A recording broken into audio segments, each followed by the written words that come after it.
Cette partie de l'A86, Didier croyait la connaître par cœur. Moi j'habite à Bondy, donc c'est une route qu'on prend tout le temps. Voilà, c'est ce radar là.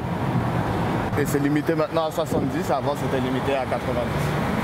Une baisse de la limitation de vitesse due à des travaux à la sortie du tunnel de Bobigny. Depuis la polémique, des panneaux ont été rajoutés.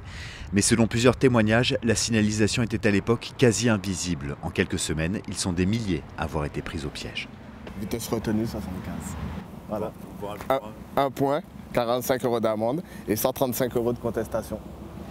Le radar de l'A86, c'est un des 2 chevaux de bataille de l'association 40 millions d'automobilistes, avec celui installé depuis quelques jours sur le périphérique toulousain. C'est le même cas de figure. On a relevé ici 54 flashs en moins de 3 minutes. Ça nous fait tout simplement du 1080 flashs à l'heure. En euros, ça fait quoi? 75 000 € à l'heure. Le problème, c'est que tous les automobilistes se font flasher quasiment. Pourquoi? Parce que la signalisation est objectivement insuffisante.